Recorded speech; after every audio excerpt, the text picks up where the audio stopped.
มาพอเรื่องอย่างเช่นอย่างที่เขาก็เป็นกลางอยากรู้ความจริงอยากหาความจริงให้ FC ให้ชาวโลกได้เบิ่งน้ำกันนะเนาะเพราะว่าตัวใดสิจริงตัวใดสิปลอมในเมื่อน้องมาถิ่นเฮาก่อนเฮาเฮ็ดเพื่อนเฮ็ดชาติถ้าบ่ให้เฮาถ่ายนี่คือสิไปบ่ได้แล้วเนาะ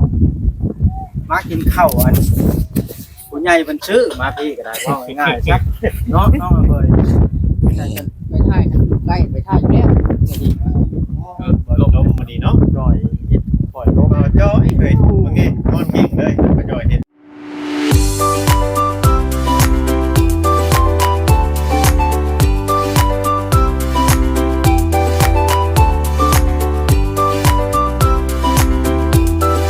สวัสดีและสบายดีพ่อแม่พี่น้องเนาะอยู่เพื่อนปาวอนมาหาน้องอาเบยปะพี่น้องไปเบิ่งไปชมน้ำกันเลยพี่น้องเลย มาพอเรื่องอย่างเช่นอย่างที่เขาก็เป็นกลางอยากรู้ความจริงอยากหาความจริงให้ FC ให้ชาวโลกได้เบิ่งน้ำกันนะเนาะเพราะว่าตัวใดสิจริงตัวใดสิปลอมในเมื่อน้องมาถิ่นเฮาก่อนเฮาเฮ็ดเพื่อนเฮ็ดชาติถ้าบ่ให้เฮาถ่ายนี่คือสิไปบ่ได้แล้วเนาะมากินข้าวอันผู้ใหญ่เพิ่นชื่อมาพี่ก็ได้เว้าง่ายๆซักเนาะน้องเอ้ย ไปถ่ายกันใกล้ไปถ่ายอยู่แล้ว ลมมาดีเนาะ จอยเฮ็ดปล่อยลม จ่อยเฮ้ยมึงไงนอนเก่งเลยมาจ่อยเห็น เห็ดแนวใด พันกว่าบาทดูเป็นเบาทามไหมเนาะโบสู้น้องเอ้ย ผู้ใดเห็ด ได้อัน18,000นี่อยู่ขอได้หรอ มาแล้วปล่อย ขอเจียว มีแต่ว่าเอาแนวนี้ปล่อยว่าถ้าทางที่ผู้กรณีผู้ที่เจ้าอยากคุยนะเพิ่นยังบ่ออกมาชี้แจงแนวใดล่ะเจ้าคุยกันกับลุงเพราะว่าเพื่อนเจ้าได้เจ้าสิปล่อยบ่ได้เราต้องเป็นผู้เต้นผู้เล่น แล้วก็แม่นอันนี้น่ะคือว่าผู้ใหญ่เพิ่นเฮ็ดเพิ่นแน่นอยู่ได้เดี๋ยวนี้น่ะ ผู้ใหญ่บ่แล่น แม่น นั่นแล้วก็ ผู้ใหญ่เพิ่นบ่ได้ป้าได้ทีเพิ่นก็บอกค่อยว่าอีกประมาณ 2-3 มื้อถ้าบ่นั่นน่ะเพิ่นจังสิแต่งให้ทีมงานเฮานี่พาน้องเบยกับลุงนี่ขึ้นไป ถ้ารอทางนั้นก่อนบ่บอสเพราะว่าเดี๋ยวนี้นะน้องอาเบยเป็นผู้เว้าผู้เดียวทางนั้นก็ยังบ่ได้เว้าว่าตัวเองไล่หนีครับ ปล่อยว่าถ้าทางนั้นเงียบบ่ออกมาแนวใดเนาะ แม่น ว่า แน่น มันสิปล่อยไว้เป็นปีเป็นช่องสมมุติว่าเฮาก็บ่ปล่อยแล้ว แม่นเดี๋ยวนี้นะผู้ใหญ่เพิ่นกำลังแล่นเลยสิโทรหาการจัดตั้งทางนั้นนะเข้าใจเลยบ่ได้บ่ได้เงียบได้ มันก็แบบเดียวกัน ก็ต้องแบบเดียวกันเนาะบอกว่าเอาก็ต้องขึ้นไปคุยทางการต่างๆทางในบ้านเพิ่นอยู่ทางนั้นอยู่แล้ว ไปทางน้องเบยเราอันเด่นบ่ได้เพราะว่าเราบ่มีเงินต้องรอถ้าคำสั่งผู้ใหญ่ที่เก่าถ้าเฮาจะขึ้นไปก็ต้องขนาดเฮาเองก็ต้องถ้าผู้ใหญ่เพิ่นให้ขึ้นก็ผู้ใหญ่เพิ่นได้สิได้ชื่อน้ำเมืองน้ำมันใช่เนาะ อยู่ใส่เลย เขาก็ยังบ่รู้จักว่าทางใดผิดทางใดถูกอยากให้ฝ่ายทางนั้นนะผู้ที่เบยเพิ่นกล่าวถึงเรื่องนี้น่ะออกมาชี้แจงคำที่ดีให้เฮาได้พังแหน่เห็นว่าก็ได้เนาะมันเป็นจังใดมาจังใดก็ได้หันนะ ผู้อยากทราบเหตุผล แม่น เรื่องราวเป็นแนวใดกันนะ ว่าเดี๋ยวนี้นะให้เฮาเชื่อเอาน้องอาเบยก็บ่ได้เชื่อเพราะว่าเฮายังบ่จักฝ่ายนั้นเด้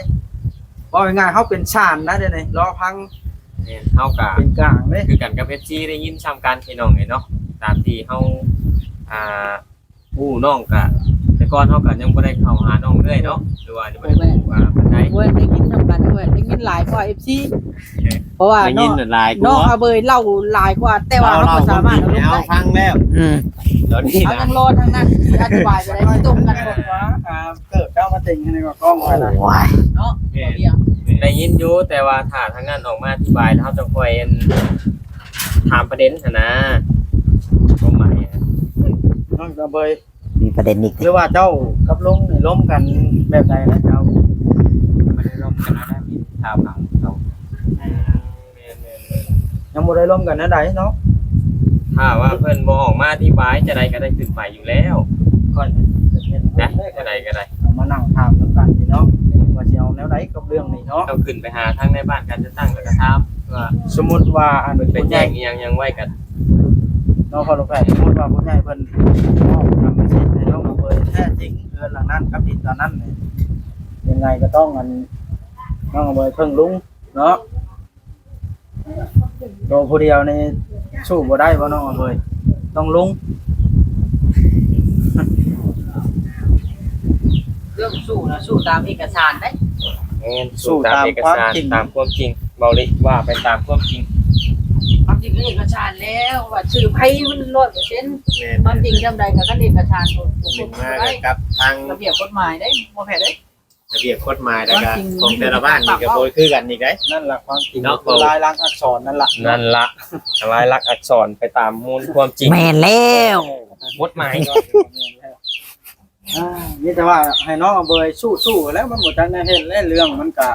เดี๋ยวนี้ยังฟังผู้ใหญ่เพิ่นก่อนเนาะ แม่นเพิ่นก็บ่ได้ป้าในทีมเจ้าน้องเอาเบยเพิ่นก็ยังไกลเกลี่ยอยู่ เพื่อหลังนั้นบ่แม่นผู้เดียวได้เฮ็ดเนาะตามที่ข่อยได้เห็นคลิปมาหลาย หลายคน หลายท่านสมทบกัน คอยบ่ได้ แม่นบ่น้องอาเบย เพิ่นได้เสื้อใหม่ได้นี่ไปซื้อให้ซื้อเองบ่แพ้ได้เขาให้บ่แพ้ เฮ็ดอะไรซะเฮ้ยทีมงานเฮา ถ่ายคลิปน้องเอาเบยน้องเอาเบย คือจะว่ารอพังกันแล้วเนาะมันบ่จังได้เฮ็ แม่ ด น เด้ บ่เกินมื้อหนึ่งสองมื้อใช่ไปอันนั้นน่ะเพราะว่าแต่ละช่องออกมาแบบนี้นะทางนั้นก็คือจิต้องมีคำอธิบาย เจ้าก็ต้องอันอยู่เพื่อนลุงไปก่อนจังไดก็ได้เข้ากับบ่แม่นเบาลีซื้อเข้ามาแล้วบ่มันนี่แม่บ่ได้กินนะ ผมว่าแก่มาแล้วเดือนนี้ซื้อเข้ามา3-4ชอบแล้วเนาะเพราะแฮะทำสิกิน หลายคนนี่คนอยู่กันอย่าง โอ้แพทย์กินคือกันกับบักใหญ่ นักใจอยู่เนาะบ่แม่น ใจเย็นๆน้องเบย เฮ็ดอะไรเฮาก็ได้นะว่าพักทางนั้นก็ยังเฮายังบ่ได้ฮู้เหตุผลของเพิ่นเนาะ แม่น ทางนั้นน่ะบ่ออกปฏิเสธแล้วก็บ่ออกมายอมรับ ว่าไล่อาเบยแท้บ่ถ้าอันบ่ได้ไล่ก็แม่นออกมาปฏิเสธถ้าไล่ก็ออกมายอมรับสำนั้นซื่อๆดอก แม่นบ่จอย รอทางคลิปอยู่ทางนี้เนาะแล้วก็ไลฟ์ที่กันรอ ทางไป ไป ผู้ใหญ่ จะได้ความจริงบริษัท FC เพิ่นก็จะพูด มีบ่เบอร์ทางนั้นละโทรนี่อีกทางนี่ ละอันนั้น บัดนี้เนี่ยทาง FC น่ะเดี๋ยวนี้น่ะเพิ่นมีแต่ว่าทางนั้นทางนี้ไผเป็นคนไล่กันแน่เพิ่นว่าเพิ่นอยากฮู้ได้ FC น่ะ แม่นเพิ่นก็จะ เพิ่นบ่เข้าใจจุมเจ้าพากันมีแต่เว้าทางนั้นทางนี้เพิ่นว่าเพิ่นคอมเมนต์นะ แม่นความเพิ่นแล้ว แต่เพิ่นก็เพิ่นได้เพิ่นอยากฮู้บัด เอาบ่กล้าออกชื่อได้ เนาะ บอกกับไผแล้วออกไปแล้ว เจ้าแล้วเนาะตัวนั้นน่ะ ทางนั้นน่ะ เรื่องไผออกชื่อก็รับผิดชอบมัน ทาง เอาไผเอามันเด้อเนาะ ออกมาเว้าแนวใดล่ะขั้นตอนต่อไปล่ะเฮา อยู่ในระเบียบของกฎหมายได้ ทาง แต่ นั้นมาคุยกันตัวนะบาด ขออนุญาตเนาะเพิ่น เพ เนาะ ราะว่าให้ทางนั้นออกมาก่อนดิ คุณนั่ง เดี๋ กิ ยวน นี้ ข้าว ทางนั้น ได้ ได้ ก็ ออกมา จะ แล้ว คุ คุ ย ยตัวหน้าบ่ได้ แม่นครับว่า นะเดี๋ยวนี้ น้องอะเบยเราพบโจหน้ากันอยู่เพื่อนในบ้านอยู่แล้ว ต่อไปพี่น้องเอ้ยเนาะ พร้อมคุยกับตำรวจพร้อมบ่น้องบ่ เร็วๆนี่แหละพี่น้องเอ้ย ตัวอย่างของแพทย์ เรื่องนี้ต้องฮอดตำรวจพร้อมบ่นี่ ต้องถึงแล้วต้องถึงตำรวจ เจ้าหน้าที่ ฮอดเด้เฮ้ย ผู้ดีอุ่นนะบอก บ่ ว่า ไปแล้วมักดักเลย แม่นบ่น้องอเบย หนาว น้องอเบยพร้อมให้ข้อมูลทุกอย่าง ต้องให้ข้อมูลทุกอย่างไปนั่งน้ำน้องเพื่อนได้ไหมพ่อมด โยก ที่มายืนจบทงอยู่ คอยมาเบิ่งนาทีข่อยเนาะเห็นหมู่คนเนาะอุดฟัน มานั่งให้กำลังใจน้องเพื่อนนี่ เห็นอยู่ โอ้ยพี่น้องนี่แต่ว่าทางเฮานี่สิขอเป็นกลางแล้วบ่พร้อมพ้นเพียงที่ทางทีมเฮาแต่ว่าสิสืบความจริงอยู่แล้ว เรื่องนี้นะ แมน เนาะพอลูกแพทย์ เราต้องญาติน้องเนี่ยเราบริเหตุพิษจะได้กับ ทาง นั้นอยู่แล้ว น้องอะเบยเราก็ว่าเราก็มีหลักฐานเพียงพอเราก็มีข้อมูลเพียงพอสำหรับตัวเรา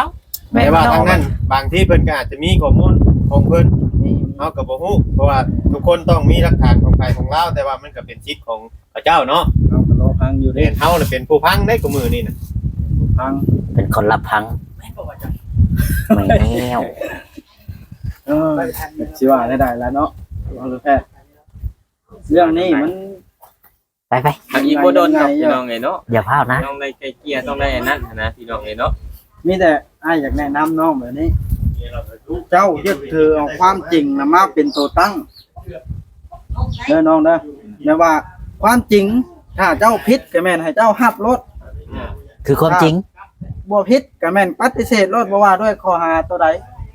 บ่มีไผบังคับเจ้าได้เพราะว่า ครับ ให้เจ้ายึดถือความจริงเป็นหลักเจ้ารักไก่ก็รักอลีสมมุติเด้อเนี่ยก็ตอบเพิ่นไปตรงๆแบบนี้นะบ่ ใน ต้อง ตอนนี้หรือว่ามื้อก่อนก็ว่าไปนะน้อง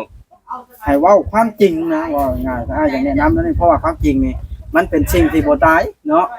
ยิกไว้ทำใดมันก็โผล่ขึ้นอยู่หั่นความจริงนี่ไผผิดไผถูกมันสิหนีบ่พ้นหรอกว่าความจริงมันต้องเป็นความจริงเด้ สมมติเจ้าผิดกับเจ้าต้องได้รับผิดสมมติทางนั้นผิดทางนั้นก็ต้องได้รับผิดเรื่องนั้นเพราะว่าบ้านเมืองเฮาเนี่ยมันมีกฎมีคือมีแผลเนาะพอลูกแพทย์เพิ่นบ่ปล่อยให้ พี่น้องเอ้ยเนาะมีแต่ว่าทางเบิ่งน้ำกันนั่นแหละพี่น้องเอ้ยเรื่องราวมันอาจสิบ่ได้รุนแรงอีหยังดอกมีแต่ว่าพังเบิ่งแล้วขึ้นไปทางนั้นต้องขึ้นไปคุยหรือไกลเกลี่ยทางนั้นนั่นแหละบางเทื่อก็ทางนั้นบ่ได้ไล่ก็เป็นได้พี่น้องเนาะบางเทื่ออาจสิเว้ากันแน่ก็น้องเพิ่นยังเป็นผู้น้อยก็เลยย่านแน่ก็เลยไปหาบนพึ่งว่าซั่นซะก็เป็นไปได้พี่น้องเนาะบางเทื่ออาจสิเว้ากันเสียงดังแน่นะก็ไปเบิ่งไปฟังนํกัน แบบนี้ก็เริ่มง่ายแล้วเด้นี่ บ่พาวอันตีโพยตีพายนํกันเนาะจังไดก็ได้ เนาะเบิ่มีแต่ว่าทางนั้นทางนี้แล้วทางไหนทางนั้นทางนี้ FC เริ่มให้ลามแล้วเด้ อีกบ่โดนพี่น้องเนาะทางผู้ใหญ่เพิ่นกันบ่ได้อยู่นิ่งคือแม่ทางของอาเบยนั่นแหละเพิ่นกำลังไกลเกลี่ยหาทางอยู่ได้อาเบย เพิ่นก็ฮ้อนใจอยู่ เพิ่นก็ฮ้อนใจอยู่เห็นเจ้าบ่ได้อยู่หั่นนะเพิ่นก็ได้ยินเรื่องราวก็โอ้คือว่าหาทางช่วยหลายคนหั่นนะพี่น้องเอ้ยเนาะทางแม่เพิ่นก็ได้ นี่ล่ะน้องอาเบยค่อยจังได้บอกเจ้าว่าค่อยนะบ่แม่นพ่ายเจ้าแล้วก็บ่แม่นพ่ายนั้นค่อยสิเป็นกลางพร้อมเสนอเรื่องจริงออกไป นี่จุดของความจริงค้นหาความจริง เว่าง่ายๆกับเป็นคนกลางนั่นแหละเนาะพร้อมที่จะช่วยสังคม แม่แล้ว บ่จอย แม่นบ่จอย แม่แล้ว นี่แต่ว่าเจ้าสู้เด้อน้องเด้อตั้งใจ ขึ้นไปก็มีแต่ว่าลุงเจ้าหั่นแหละเนาะขึ้นไปญาติผู้ใหญ่พาเจ้าหรือว่าไปคุยไปถาม นี่ให้ค่อย จักการฝากการเว้ากับผู้รักผู้ใหญ่เอาก็ให้ลุงเพิ่นคุยกับในบอกในบ้านก็ได้พี่น้องเนาะหรือว่าการตั้งเพิ่น ค่อยมา เรื่องราวที่ว่าเรา บ่ได้เลยน้องมา ไปรักไปยังแต่ว่าไปตามนั่นแหละพี่น้องเนาะเหตุการณ์มันเป็นแนวใดไปก่อนเฮาก็บ่ฮู้คือกันแต่ว่าไปก่อน เรื่องราวเป็นได้เฮากับบ่ฮู้เนาะมันกันแล้ว นี่ก็สิได้จบคลิปซำนี้เด้อน้องอาเบยเด้อ อย่าพึ่งนะ เป็นได้ก็สู้คือให้เว้าล่ะโดยต้องยึดถือความจริงไว้ อืม บ่ให้ป้าได้ความจริงนะ ทำตัวละให้ลึกขึ้น เจ้านั่นแหละ เอาโอเค สบายดี ก็สิได้ขอจบคลิปลงซ้ำ มาถ่ายน้องกระเบย ได้นอนรับนอนเจ็บบ่รับอยู่ พี่น้อง เนาะ เลยไปเบิ่งกันว่าทางใดเป็นทางใดพี่น้องเลยเนาะก็แล้วแต่เพิ่นเข้ามาไปเบิ่งเนี่ยน้องกระเบยเห็นหยังเอา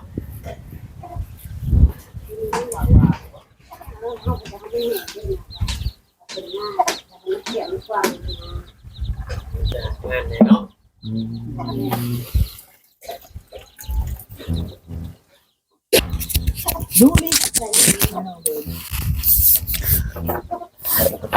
นึ่งข้าวว่านั่นนะ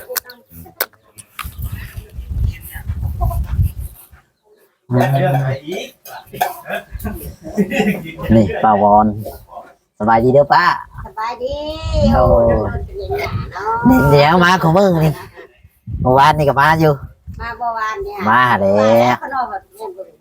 จืดคนเขาบอกว่า เออ บ่อยากจืดได้เป็นงูมัว เออ มันนอนสิคุยเด้อ โดยวันนี้ก็มาอยู่มาผูกแขนป้าแล้วแหละ โอ้ยขอบคุณขอบใจหลายๆโอ้ยดีใจ โดย ดีใจที่เห็นหน้าหมวดอันใจบุญมาสอนดีใจที่สุดเลย เจ้าเ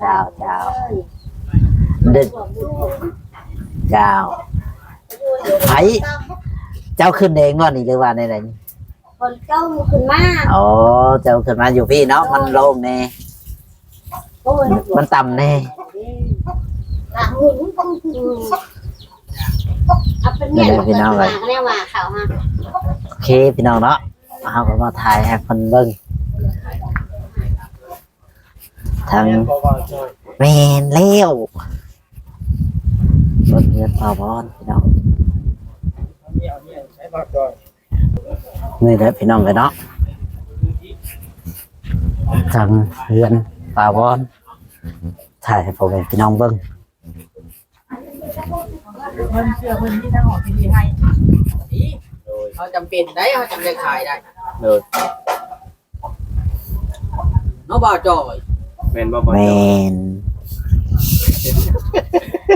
เราเคยขึ้นหัวนะบ่าวจอย ไปจนหัว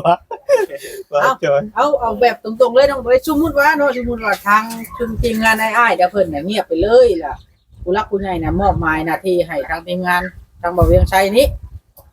ขึ้นไปไกลเกลี่ยกับทางในบ้านแน่แล้วก็เอาลุงเราไปนํเพื่อไปเป็นพยานหลักฐานนำกันนั่นล่ะถ้าเจ้าพร้อมสิไปไกลเกลี่ยเนาะไป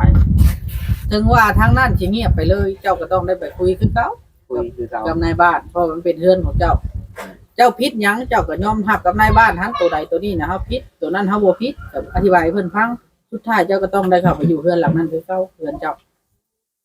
ข่อยอยากลักไก่ไผก็ย่านนั่นสมมุติว่าเป็นข่อยนะอยู่เรือนข่อยนะอยู่ในบ้านข่อยนะบ่มีไผจริงบ่มีชิดไล่ข่อยหนี้เรือนข่อยเด้